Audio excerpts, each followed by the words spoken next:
ராமதாஸ் மற்றும் அன்புமணி இடையே சமரச முயற்சிகள் தொடரும் நிலையில் விரைவில் நல்ல செய்தி வரும் என்று பாமக நிறுவனர் ராமதாஸ் தெரிவித்திருக்கிறார். பாமகவில் தந்தை மகன் இடையிலான மோதலை சமாதானப்படுத்தும் முயற்சியில் கட்சியின் மூத்த நிர்வாகிகள் ஈடுபட்டுள்ளனர்.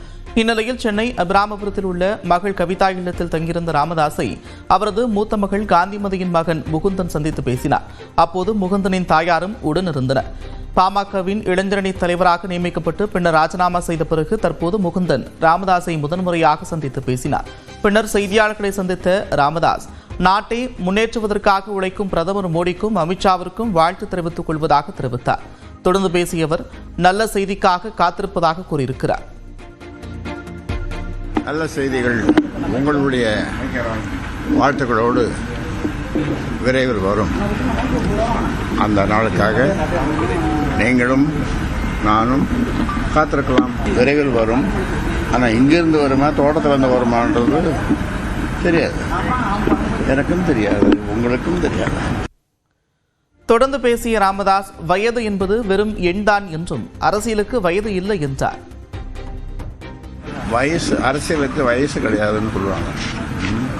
அரசியலுக்கு வயசு கிடையாது. கலைஞர் 94 வயசு வரைக்கும் 95 தெரியல, அவர் வயது கிடையாது.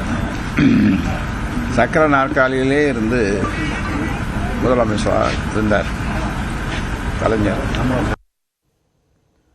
அன்புமணி தன்னை சந்தித்த போது பேசிக் கொண்டது பற்றியெல்லாம் கூற முடியாது என்றும் ராமதாஸ் தெரிவித்தார்.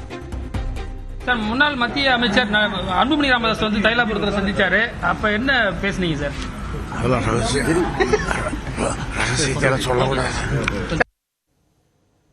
ஆடிட்டர் குருமூர்த்தியை தைலாபுரம் தோட்டத்திலும் சென்னையிலும் சந்தித்ததாக ராமதாஸ் கூறினார்.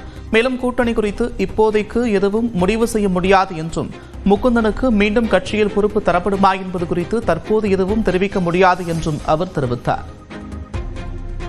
அன்புமணி மற்றும் ராமதாஸ் இடையிலான மோதலை சரி செய்ய தொடர்ந்து முயற்சிகள் நடந்து வருகிறது. இந்நிலையில் இந்த பிரச்சனையின் போது ராமதாஸை பின்னணியிலிருந்து சிலர் இயக்குவதாக அன்புமணி தரப்பு சமூக வலைதளங்களில் பதிவிட்டு வந்தனர். மேலும் புதிய நபர்கள் கட்சிக்கு வருவதை அன்புமணி தடுப்பதாக விமர்சித்து ராமதாஸ் தரப்பினர் பதிவிட்டு வந்தனர்.